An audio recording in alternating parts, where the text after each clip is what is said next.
ಪ್ರತಿ ಟೈಲರ್ಗೂ ಕೂಡ ಒಂದು ಕತೆ ಇದೆ. ಒಂದು ಸಣ್ಣ ಸೂಜಿದಾರ ಆದರೆ ಅದರಲ್ಲಿ ಅಡಗಿರುವುದು ನಿಮ್ಮ ದೊಡ್ಡ ಕನಸು. ಸೂಜಿದಾರದಿಂದ ಶುರುವಾದ ಕನಸು ಒಂದು ದಿನ ದೊಡ್ಡ ವ್ಯವಹಾರವಾಗುತ್ತದೆ. ಪ್ರತಿ ಸ್ಟಿಚ್ಚಲ್ಲಿಯೂ ಕೂಡ ನಿಮ್ಮ ಶ್ರಮ ಮತ್ತು ಕನಸು ಹೊಳೆಯಲಿ. Hi friends, welcome back to my channel. ಎಲ್ಲ ಹೇಗಿದ್ದೀರಾ? ಇವತ್ತು ನಾನು ಟೈಲರಿಂಗ್ ಮೋಟಿವೇಶ್ನಲ್ ವೀಡಿಯೋ ಹಾಕೋಣ ಅಂದ್ಕೊಂಡಿದ್ದೀನಿ. ಯಾರು ವೀಡಿಯೋನ ಸ್ಕಿಪ್ ಮಾಡಿದೆ ಫುಲ್ ವೀಡಿಯೋ ನೋಡಿ ಫ್ರೆಂಡ್ಸ್.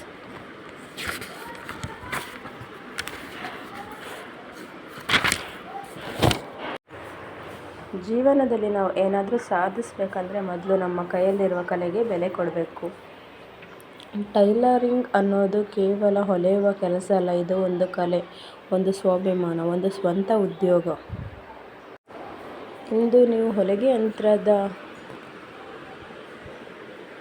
ಮೇಲೆ ಕುಳಿತಿದ್ದೀರಾ ಅಂದರೆ ನಾಳೆ ನೀವು ಸ್ವಂತ ಬೊಟಿಕ್ ಮಾಲೀಕರಾಗಬಹುದು. ಫಸ್ಟ್ ಡೇ ತಪ್ಪುಗಳಾಗುತ್ತವೆ, ಬ್ಲೌಸ್ ಫಿಟ್ಟಿಂಗ್ ಕೂಡ ಸರಿಯಾಗಿ ಬರೋದಿಲ್ಲ, ಮತ್ತು ಕಟಿಂಗಲ್ಲಿ ಮಿಸ್ಟೇಕ್ ಆಗ್ಬೋದು. ಆದರೆ ಪ್ರತಿ ತಪ್ಪು ಕೂಡ ನಿಮ್ಮನ್ನು ಯಶಸ್ಸಿನತ್ತ ಕರ್ಕೊಂಡು ಹೋಗ್ತಿರುತ್ತೆ. ಒಂದು ದಿನ ನೀವು ಗೆದ್ದೇ ಗೆಲ್ತೀರ. ಗೆಲ್ಲೋಕ್ಕೆ ಹೆಜ್ಜೆ ಇಡ್ತಿದ್ದೀರ ಅಂದ್ಕೊಳ್ಳಿ. ಪ್ರತಿ ತಪ್ಪು ಕೂಡ ನೀವು ಮುಂದೆ ಗೆಲ್ಲೋಕ್ಕೆ ಒಂದು ಹೆಜ್ಜೆ ಆಗಿರುತ್ತೆ ಫ್ರೆಂಡ್ಸ್.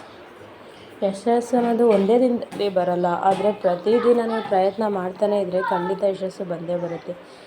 ಇಂದು ನೀವು ಕಲಿತಿದ್ದೀರ ಅಂದರೆ ನಾಳೆ ಇನ್ನೊಬ್ರಿಗೆ ಕಲಿಸೋ ಲೆವೆಲಿಗೆ ಆಗ್ತೀರ. ಹೆಚ್ಚು ಹಣ ಬೇಕು, ಕೆಲಸ ಬೇಕು, ಆದರೆ ಸ್ವಾಭಿಮಾನ ಬೇಕು. ಸ್ವಾಭಿಮಾನ ಬೇಕು ಅಂದರೆ ನಮಗೆ ಅಂತ ಸ್ವಂತ ಕೆಲಸ ಇರಬೇಕು. ಟೈಲರಿಂಗ್ ನಿಮ್ಮ ಕೈಯಲ್ಲಿರೋ ಒಂದು ದೊಡ್ಡ ಅವಕಾಶ ಅಂತಲೇ ಹೇಳ್ತೀನಿ ಫ್ರೆಂಡ್ಸ್. ಯಾರಾದರೂ ಇದು ಸಣ್ಣ ಕೆಲಸ ಅಂತ ನೀವು ಕೇಳಕ್ಕೆ ಹೋಗಬೇಡಿ, ಯಾಕಂದರೆ ಸ್ವಂತ ಕೆಲಸ ಅಂತ ಏನಿಲ್ಲ. ನಮ್ಮ ಮನಸ್ಸು ಸಣ್ಣದಾದರೆ ಮಾತ್ರ ಕೆಲಸ ಸಣ್ಣದಾಗಿರುತ್ತೆ. ನಮಗೆ ಸಾಧನೆ ಮಾಡಬೇಕು ಅನ್ನೋ ಛಲ ಇದ್ದರೆ ಖಂಡಿತ ಇದು ಕೂಡ ನಮ್ಮದೊಂದು ಸಣ್ಣ ಕೆಲಸನೂ ಕೂಡ ನಾವು ದೊಡ್ಡ ಲೆವೆಲಿಗೆ ತಗೊಂಡೋಗ್ಬೋದು ಫ್ರೆಂಡ್ಸ್. ನೀವು ಹೊಲಿಯುವ ಪ್ರತಿಯೊಂದು ಬಟ್ಟೆ ಕೂಡ ಒಬ್ರಿಗೆ ಖುಷಿ ಕೊಡುತ್ತೆ. ಅದು ನಿಮ್ಮ ಕೆಲಸಕ್ಕೆ ಸಿಗುವ ಒಂದು ದೊಡ್ಡ ಗೌರವ ಕೂಡ ಆಗಿರುತ್ತೆ ಫ್ರೆಂಡ್ಸ್. ಹಾಗಾಗಿ ಇವತ್ತೇ ಡಿಸೈಡ್ ಮಾಡಿ, ಇವತ್ತೇ ನಿರ್ಧಾರ ಮಾಡಿ ನಾನು ಒಳ್ಳೆಯ ಟೈಲರ್ ಆಗಬೇಕು, ನನ್ನದೇ ಅಂತ ಒಂದು ಬ್ರ್ಯಾಂಡನ್ನು ಓಪನ್ ಮಾಡಬೇಕು ಅಂತ ಹೇಳಿ ನಿಮ್ಮ ಮನಸ್ಸಲ್ಲೇ ಒಂದು ಛಲ ಇಟ್ಕೊಳ್ಳಿ. ಯಾವುದೇ ಕಾರಣಕ್ಕೂ ನಿಲ್ಲಬೇಡಿ ಫ್ರೆಂಡ್ಸ್, ಭಯ ಪಡಬೇಡಿ. ಪ್ರತಿದಿನ ಸ್ವಲ್ಪ ಮುಂದೆ ಹೋಗಿ. ಒಂದಲ್ಲ ಒಂದು ದಿನ ನಿಮ್ಮ ಯಶಸ್ಸು ನೋಡಿ ನಿಮ್ಮನ್ನು ತಡೆದವರು ಕೂಡ ಆಶ್ಚರ್ಯದಿಂದ ನೋಡೋ ಲೆವೆಲಿಗೆ ಬರ್ತೀರ.